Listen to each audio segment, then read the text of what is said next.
get your resources. And someone also asked, how did you approach pricing? I think that's so important for anyone, no matter what kind of business. You see Bessie and Stephanie have two completely different businesses, but no matter what, pricing, how much you're charging people is very important. So do you want to go ahead and start, Bessie, by letting folks know how were you able to price your products or your services? For me, I was looking about competencia, the competidores, for get the good pricing and for my business. So, but when the people are looking, I think so that this question is the first things when the people is starting the business, because they don't know how to do, right?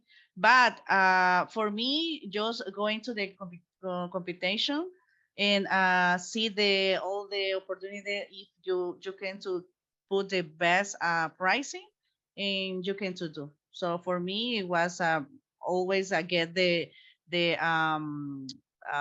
person that when the person buy the stuff, you need to do the going when the people give the best price for the another people selling. So this is for me is one thing that I did, looking the provider that selling the best with the best price for selling a good price to us.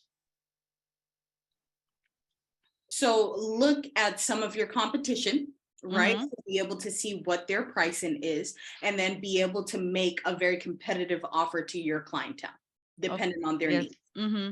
Perfect. Thank you so much for that, Bessie. And then Stephanie, do you want to go ahead and answer how you've been able to price as well too for your clients? So I start with my custom facial, which is 75, and my teen facial is 50. So you may think really low, and that's really high, but for me, it's my community. People about facials. A lot of Latino communities, they don't do facials. It's more of a splurge. It's a treat to yourself.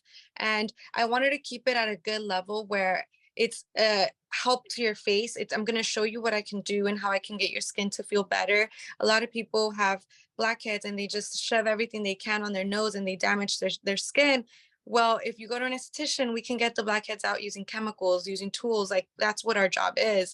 So it's a lot of teaching in my part. And I also don't want to have someone go and feel like, oh, I just paid so much for this. So I do a custom facial, which is from the neck up to target what you need. If you want to do like a European style facial, it's like from your shoulders up, you get a massage. That's a little bit more. That's going to go to 100. But my most expensive facial is 120, and that is the gua sha, because I use a couple of like stones to move out your lymph nodes. So it depends on the level of facial that you want, but my startup is going to be $50 for teens and 75 for adults. And by the way, for anyone who thinks that's expensive, that's actually very affordable. Usually people start at like $150 and work their way up. So that's great that you're able to do that for your community. Thank you. I am seeing my pop up. So thank you. Thank you so much. Awesome. Thank you all so much. We're going to now transition back to my colleague, Eliana Perez, to be able to share with you all additional great resources for you to continue your entrepreneurial journey. Thank you both to Stephanie and Bessie for this phenomenal panel conversation.